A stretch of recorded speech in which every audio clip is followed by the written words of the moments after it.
Maurice was Byzantine emperor from 582 to 602. A prominent general in his youth, Maurice fought with success against the Sassanid Persians. Once he became emperor, he brought the war with Persia to a victorious conclusion. The empire's eastern border in the Caucasus was vastly expanded, and for the first time in nearly 2 centuries the Byzantines were no longer obliged to pay the Persians thousands of pounds of gold annually for peace. Maurice campaigned extensively in the Balkans against the Avars, pushing him back across the Danube by 599. He also conducted campaigns across the Danube, the first emperor to do so in over 200 years. In the west, he established 2 large semi-autonomous provinces called exarchates, ruled by exarchs, or viceroys, of the emperor. In Italy, Maurice established the exarchate of Ravenna in 584, the first real effort by the empire to halt the advance of the Lombards. With the creation of the Exarchate of Africa in 590, he further solidified the empire's hold on the western Mediterranean. His reign was troubled by financial difficulties and almost constant warfare. In 602, a dissatisfied general named Phocas usurped the throne, having Maurice and his 6 sons executed.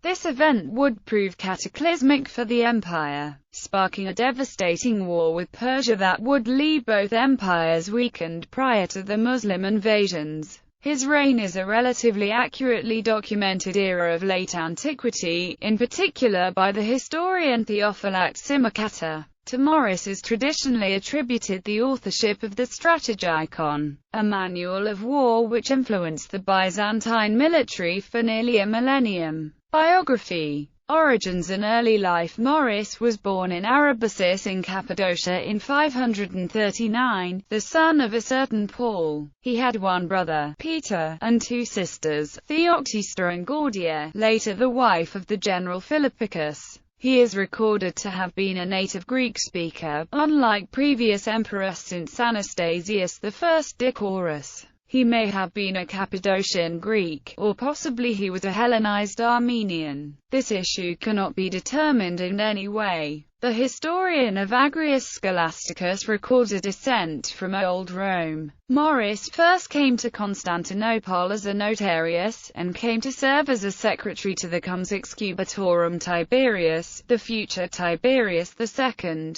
When Tiberius was named Caesar in 574, Maurice was appointed to succeed him as Comes Excubitorum. Persian War and accession to the throne in late 577, despite a complete lack of military experience. Maurice was named as Magister Militium per Orientum, effectively commander-in-chief of the Byzantine army in the east, in the ongoing war against Sassanid Persia, succeeding the general Justinian. At about the same time, he was raised to the rank of patricius. He scored a decisive victory against the Persians in 581. A year later, he married Constantina, the emperor's daughter. On 13 August, he succeeded his father-in-law as emperor. Upon his ascension, he ruled a bankrupt empire, at war with Persia, paying extremely high tribute to the Avars, and the Balkan provinces thoroughly devastated by the Slavs. The situation was tumultuous at best. Maurice had to continue the war against the Persians. In 586, his troops defeated them at a major battle south of Dara. Despite her serious mutiny in 588, the army managed to continue the war and even secure a major victory before Martyropolis. In 590, the 2 Parthian brothers Vistam and Vindu overthrew King Hormuz IV and made the latter's son, Prince Khosrau II, as the new king. However, the former Iranian commander-in-chief Bahram Chobin, who had rebelled against Hormuz IV, claimed the throne for himself and defeated Khosrau, who along with the 2 Parthian brothers subsequently fled to the Byzantine court. Although the Senate advised against it with one voice, Maurice helped Khosrau regain his throne with an army of 35,000 men. In 591 the combined Byzantine-Persian army under generals John Mistaken and Narses defeated Bahram Choban's forces near Ganzik at the Battle of Blerithon. The victory was decisive. Maurice finally brought the war to a successful conclusion by means of a new accession of Khosrau. Subsequently, Khosrau was probably adopted by the emperor. Khosrau further rewarded Maurice by ceding to the empire western Armenia up to the lakes Van and Sevan, including the large cities of Martyropolis, Tigranakert, Manzikert, Ani, and Yerevan. Maurice's treaty brought a new status quo to the east, territorially enlarged to an extent never before achieved by the empire, and much cheaper to defend during this new perpetual peace. Millions of solidi were saved by the remission of tribute to the Persians alone. Afterwards, Maurice imposed a union between the Armenian Church and the Patriarchate of Constantinople. Balkan Warfare. After his victory on the eastern frontier, Maurice was free to focus on the Balkans. The Slavs, having pillaged the Byzantine Balkan provinces for decades, probably began settling the land from the 580s on. The Avars took the strategically important fort of Sirmium in 582, using it as a base of operations against several poorly defended forts alongside the Danube. In 584 the Slavs threatened the capital, and in 586 Avars besieged Thessalonica, while Slavs went as far as the Peloponnese. In 591 Maurice launched several campaigns against Slavs and Avars, with good prospect of turning the tide. In 592 his troops retook Singurginum from the Avars. His commander-in-chief Priscus defeated Slavs, Avars and Gepids south of the Danube in 593. The same year he crossed the Danube into modern-day Wallachia to continue his series of victories. In 594 Maurice replaced Priscus with his rather inexperienced brother Peter, who despite initial failures, nonetheless scored another victory in Wallachia. Priscus, now in command of another army further upstream, defeated the Avars again in 595. The latter only dared to attack again peripherally in Dalmatia 2 years later. In 598 a treaty was signed with the Avar leader Bayanai, only to be broken for retaliation campaigns inside of our homeland. In 599 and 601, the Byzantine forces wreaked havoc amongst the Avars and Gepids. In 602 the Slavs suffered a crushing defeat in Wallachia. The Byzantine troops were now able to hold the Danube line again. Meanwhile, Maurice was making plans for resettling devastated areas in the Balkans by using Armenian settlers. Measures of domestic policy in the West. He organized the threatened Byzantine dominions in Italy and Africa into exarchates, ruled by military governors or exarchs, in 584 and 591 respectively. The exarchs had more or less complete military and civil authority. This was a remarkable exception to the usual separation of civil and military powers in that era. By founding the Exarchate of Ravenna, Maurice managed to slow the Lombard advance in Italy. In 597, an ailing Maurice wrote his last will, in which he described his ideas of governing the empire. His eldest son, Theodosius, would rule the east from Constantinople. His second son, Tiberius, would rule the west from Rome. Some historians believe he intended for his younger sons to rule from Alexandria, Carthage, and Antioch. His intent was to maintain the unity of the empire, making this idea bear a strong resemblance to the Tetrarchy of Diocletian. However, Maurice's violent death prevented these plans from coming to fruition. In religious matters, Maurice was very tolerant toward monophysitism, although he was a supporter of the Council of Chalcedon. He clashed with Pope Gregory I over the latter's defense of Rome against the Lombards. Maurice's efforts to consolidate the empire slowly but steadily found success, especially due to the peace with Persia. His initial popularity apparently declined during his reign, mostly because of his fiscal policies.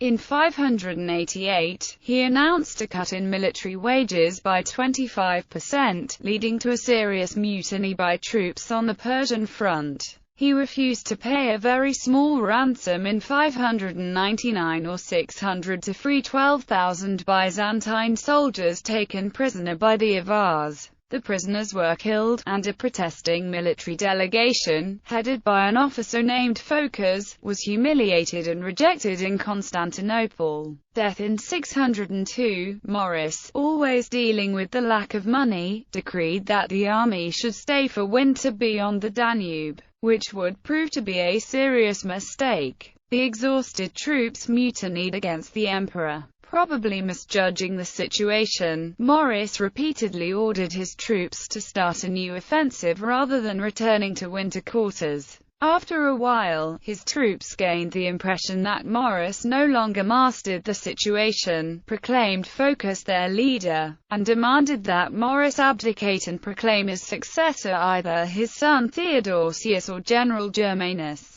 Both men were accused of treason, but riots broke out in Constantinople, and the emperor left the city with his family for Nicomedia. Theodosius headed east to Persia, but historians are not sure whether he had been sent there by his father or if he had fled there. Phocas entered Constantinople in November and was crowned emperor, while his troops captured Maurice and his family. Maurice was murdered on the 27th of November 602. It is said that the deposed emperor was forced to watch his 6 sons executed before he was beheaded himself. Empress Constantina and her 3 daughters were spared and sent to a monastery. The Persian king Khosrau II used this coup and the murder of his patron as an excuse for a renewed war against the empire. Legacy: Maurice is seen as an able emperor and commander-in-chief, though the description by Theophylact may be a bit too glorifying. He possessed insight, public spirit, and courage. He proved his expertise on military and foreign affairs during his campaigns against Persians, Avars and Slavs,